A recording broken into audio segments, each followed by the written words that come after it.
So about 10 minutes ago, the news came out that Brian Flores is going to be suing the NFL, the Giants, the Dolphins, and the Broncos for alleged racism in hiring. And he includes texts from Patriots head coach Bill Belichick in the suit as evidence. That's Adam Schefter's tweet from 10 minutes ago. And I just think this is outrageous, not from Brian Flores, but from the suit itself and everything that has to do with it. Now, let's get right into the lawsuit. And the first thing I want to get into before we get into the racism part is the allegations against Stephen Ross, the Dolphins owner.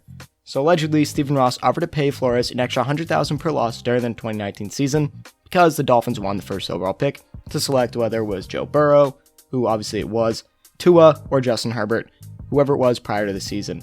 And Flores also alleges that Ross tried to get him to recruit a prominent quarterback who's under contract to another team, which is a complete violation of the league's tampering rules.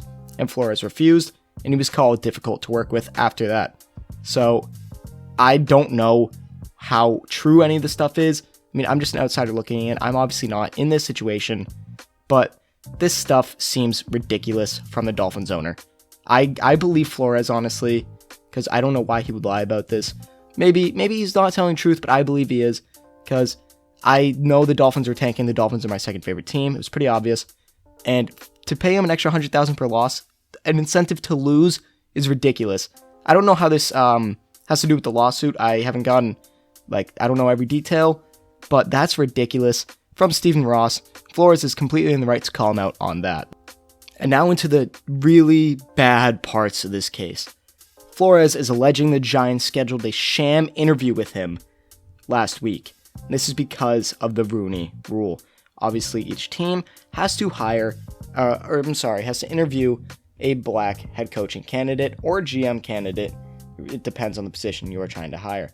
And Flores knows this because of texts between him and Bill Belichick. And the evidence from Bill Belichick and his texts say, Bill Belichick says, "Sounds like you've landed. Congrats." Flores, "Did you hear something I didn't hear?" Giants, "I interview on Thursday. I think I have a shot at it.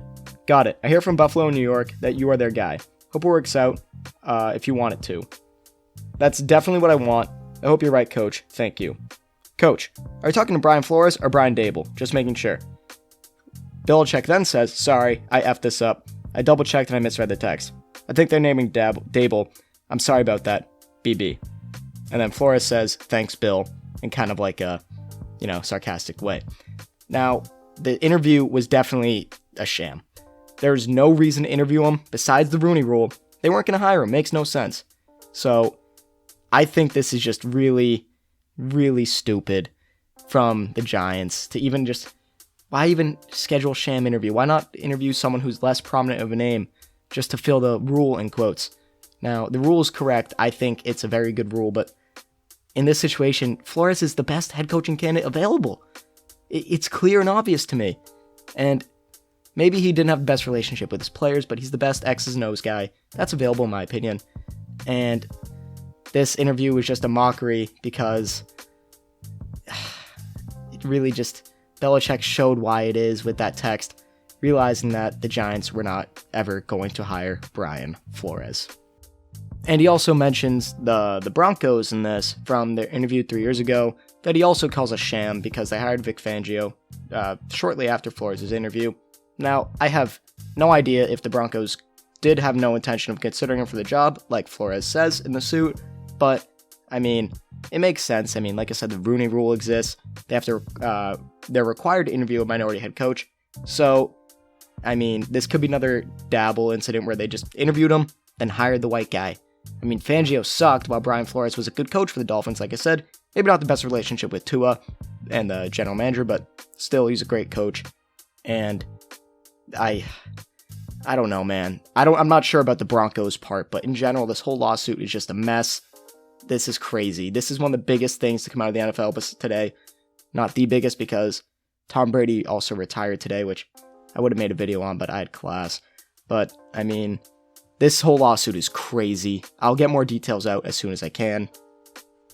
And I want to read this part that I just found, which is section 17, 18, and 19. I'm going to kind of summarize them. So 17 basically says that the Giants had an opportunity to step in the right direction, even if it was only one step, to hire Mr. Flores as the first Giant black head coach in nearly 100 years. Oh, to be the first one ever for them. And instead, the Giants made the decision to hire Brian Daboll and disclose that to third parties when they were still scheduled to interview Flores. And he was led to believe that he actually had a chance at this job. So when he interviewed on January 26th, he had to sit through a dinner with Joe Schoen, the Giants' new general manager, who knew that they had already selected Daboll. And which was worse, on the 27th, Flores had to give an extensive interview for a job that he already knew he would not get, just so that the Giants could demonstrate falsely to lead commissioner Roger Goodell and the public at large that it was in compliance with the Rooney Rule. First, I just want to say I'm sorry if this video is kind of all over the place, because this whole thing is all over the place. I could not script this. I could not get ready for this. I saw it and immediately was like, video. I have to talk about this because this is ridiculous. And the whole Giant situation is just ridiculous. This is a class action complaint to shine a light on the racial injustices that take place inside the NFL and to effectuate real change for the future, Section 22 of the lawsuit. Now, this is just stupid because the Rooney Rule is great. However, there are flaws in it, like this. Obviously, you don't have to hire the black head coach because that is just doing it out of pity, but at least actually consider him, especially when he's probably better than Brian Daboll, who I just don't know. Brian Flores is the best head coaching candidate available, and he should be hired. I believe the Texans will hire him to keep him in play for Deshaun Watson, but this whole situation, whether it's the $100,000 per loss, and he got mad when he won because he was hurting his draft pick, and then not talking to a quarterback who's on contract with another team, or the Broncos situation, which is a little less clear to me than the Giants and the Dolphins, because it was 3 years ago, and I didn't see any evidence in the lawsuit, but, it'll happen, of course, just not right now, maybe. But in general, this whole lawsuit is crazy, and it's a great step in the right direction for Flores, the NFL, and the whole league and community as a whole, because organizations need to realize the Rooney Rule isn't just to interview black head coaches out of pity, it's to actually consider them for the job. And with all that being said, that is it for me, guys. Thank you for tuning into Fanatic Sports. If you made it this far in the video, please leave a like and subscribe to the channel, as all support is very much appreciated. Also, check me out on Instagram at FanaticSports25 and on Twitter and TikTok at Fanatic Sports. But before I go, what do you guys think of this case? Flores, right? I mean, I think he is. What's the deal with the Broncos situation? The Giants? The Dolphins? This whole thing's just weird, but let me know what you guys think down below.